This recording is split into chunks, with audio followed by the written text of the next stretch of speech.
Imagine un homme qui, à 30 ans, a tout pour réussir selon les standards de la société. Un emploi prestigieux dans une grande firme de Wall Street, un salaire confortable, une carrière tracée d'avance. Il pourrait continuer ainsi et vivre sans prendre de risques. Mais au lieu de ça, il décide de tout plaquer pour vendre des livres sur Internet. À l'époque, en 1994, le commerce en ligne est presque inexistant. Internet en est encore à ses balbutiements et l'idée de faire fortune en vendant des livres en ligne semble complètement absurde. Personne n'y croit, ses collègues le prennent pour un fou. Même ses parents sont sceptiques. Pourtant, Jeff Bezos est convaincu d'une chose. Le monde est en train de basculer vers une nouvelle ère et il veut en faire partie. C'est dans un simple garage, avec une table en bois bricolée de ses mains et un ordinateur rudimentaire, que commence l'aventure Amazon. À ce moment-là, Bezos ne sait pas encore qu'il va révolutionner le commerce mondial. Il sait seulement une chose, s'il ne tente pas ce pari maintenant, il pourrait le regretter toute sa vie. C'est cette décision, celle d'oser malgré l'incertitude, qui a tout changé. Une simple idée qui, des années plus tard, génère aujourd'hui plus de 800 000 $ de chiffre d'affaires minute. Alors, aurais-tu le courage, toi aussi, de tout quitter pour une idée aussi folle? Dis-le-moi en commentaire. Jeff Bezos voit le jour en 1964 à Albuquerque, au Nouveau-Mexique. Dès son plus jeune âge, il se distingue par une curiosité insatiable et un goût prononcé pour la science et l'ingénierie. Son esprit analytique et inventif fascine déjà son entourage. Très influencé par son grand-père maternel, un ingénieur autodidacte qui travaillait pour la NASA, Bezos se passionne pour l'espace et la technologie. Il rêve de voyages interstellaires et passe des heures à lire des livres de science-fiction. Des décennies plus tard, il investira des milliards dans Blue Origin, sa société de voyages spatiaux avec un seul objectif, rendre l'espace accessible à l'humanité.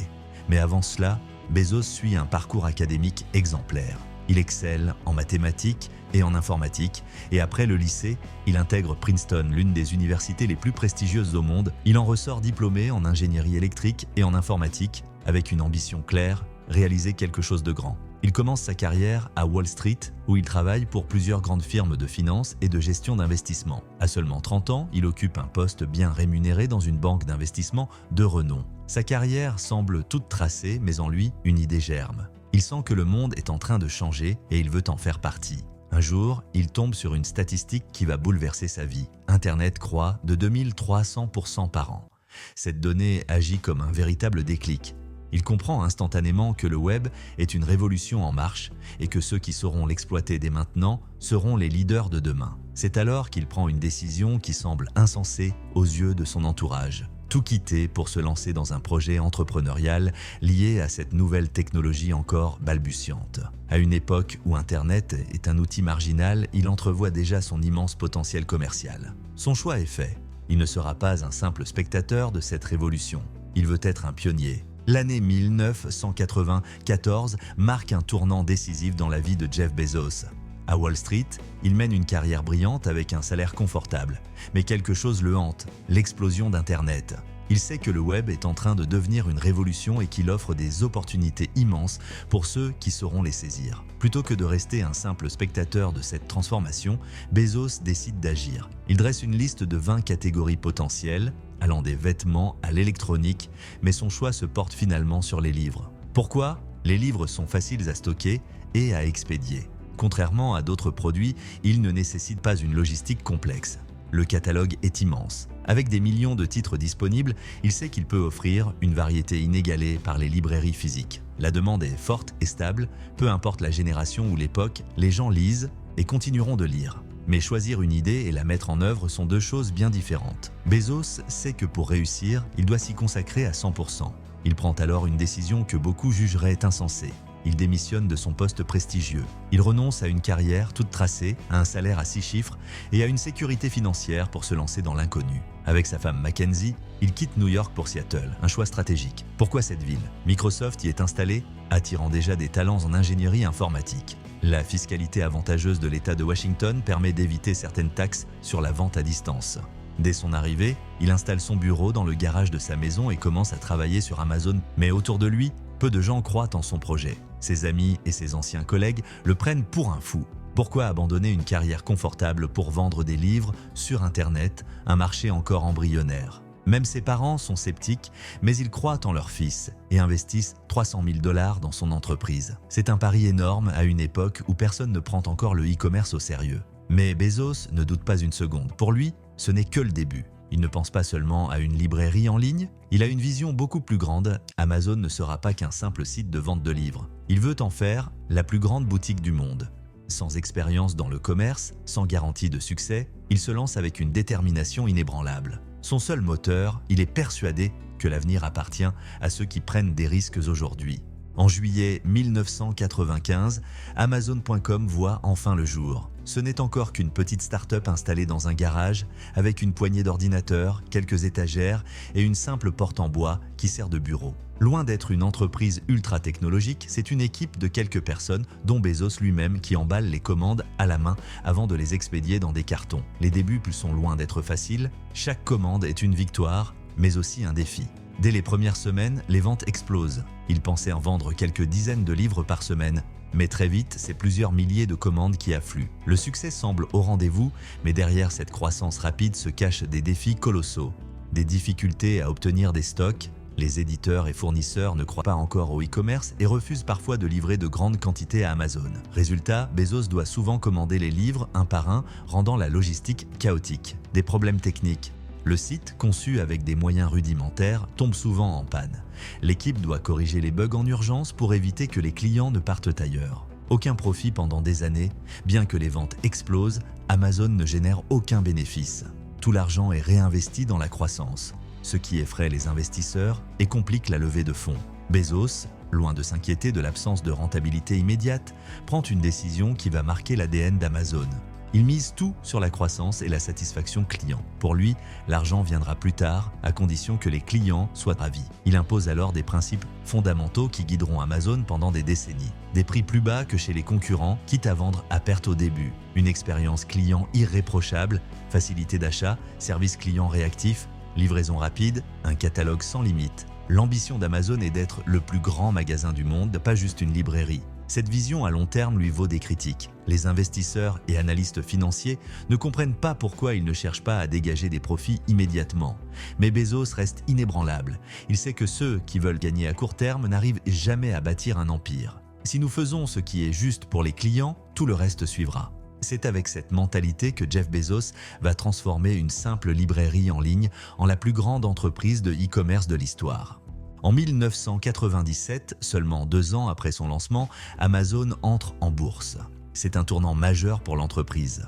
À cette époque, le e-commerce est encore un pari risqué. Comment une entreprise qui ne génère aucun profit peut-elle justifier une telle valorisation? Pourtant, Bezos reste inflexible sur sa vision. Il ne cherche pas le profit immédiat, mais la domination à long terme. Cette introduction en bourse permet à Amazon de lever 54 millions de dollars, une somme qui va être réinjectée directement dans la croissance. Bezos ne dépense pas un centime pour lui-même. Il mise tout sur l'expansion, convaincu que l'avenir du commerce se joue en ligne. Mais en 2000, un cataclysme frappe le secteur technologique, l'explosion de la bulle Internet. Des centaines de startups s'effondrent, les investisseurs retirent leur argent et des entreprises autrefois valorisées à plusieurs milliards disparaissent du jour au lendemain. Amazon, qui repose sur des capitaux extérieurs et un modèle non rentable, est au bord du gouffre. L'entreprise brûle des millions chaque mois et les analystes financiers prédisent sa faillite imminente. C'est l'un des moments les plus critiques de l'histoire d'Amazon. Face à la crise, Bezos est contraint de prendre des décisions radicales. Il licencie 15% des effectifs pour limiter les coûts. Il ferme des bureaux et annule certains projets non prioritaires. Il renégocie les contrats avec ses fournisseurs et partenaires pour optimiser les dépenses. Mais surtout, il comprend qu'Amazon ne peut plus dépendre uniquement de la vente de livres et de produits physiques. Au lieu de ralentir, Bezos prend un pari risqué mais visionnaire. Diversifier Amazon pour en faire une plateforme universelle. 2000, lancement d'Amazon Marketplace. Plutôt que de se limiter à vendre ses propres produits, Amazon devient une place de marché, permettant à des vendeurs tiers d'utiliser sa plateforme. C'est une révolution. Désormais, Amazon n'a plus besoin d'acheter et de stocker tous les produits. La Marketplace permet d'élargir massivement l'offre, tout en générant des commissions sur chaque vente sans coût supplémentaire pour Amazon.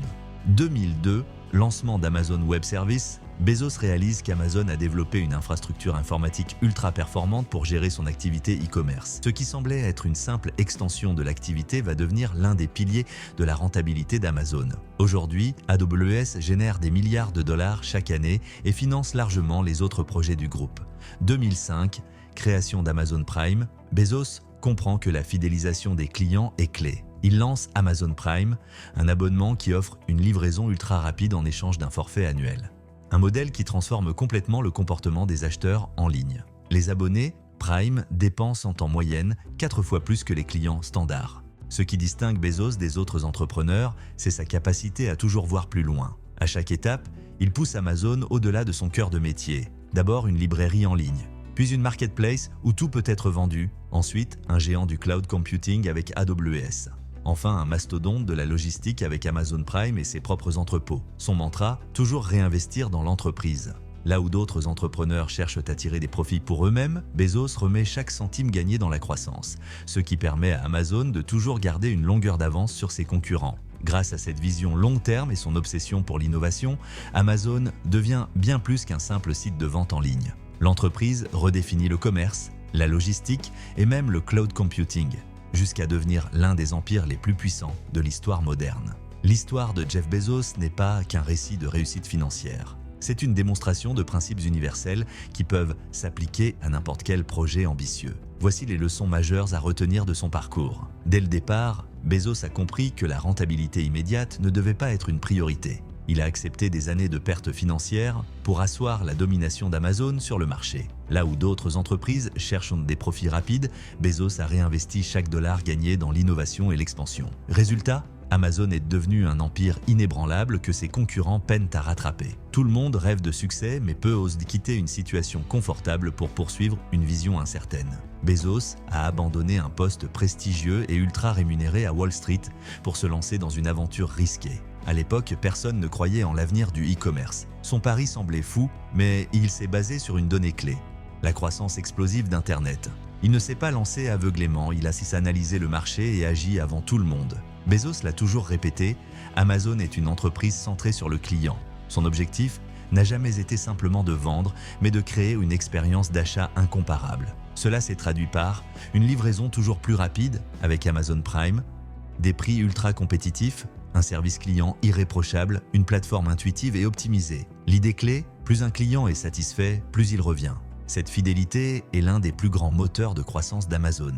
Ce qui distingue Amazon des autres entreprises, c'est sa capacité à constamment repousser les limites. Bezos n'a jamais considéré Amazon comme une simple librairie en ligne. Il a toujours cherché à se réinventer et à conquérir de nouveaux marchés. L'histoire de Jeff Bezos nous enseigne une chose essentielle. Le succès n'est jamais dû au hasard. Il est le résultat d'une vision claire, d'une exécution rigoureuse et d'une volonté inébranlable d'innover et de persévérer. Si Bezos s'était arrêté aux premières critiques, si Amazon avait abandonné après l'explosion de la bulle Internet, l'entreprise n'existerait plus aujourd'hui. Et toi, quelle est ta vision à long terme? Quel projet aimerais-tu lancer si tu n'avais pas peur d'échouer? Dis-le-moi en commentaire. Si cette vidéo t'a inspiré, abonne-toi et active les notifications pour découvrir d'autres success stories et apprendre comment bâtir ton propre empire. Le succès est entre tes mains. La seule question qui reste, quand vas-tu passer à l'action?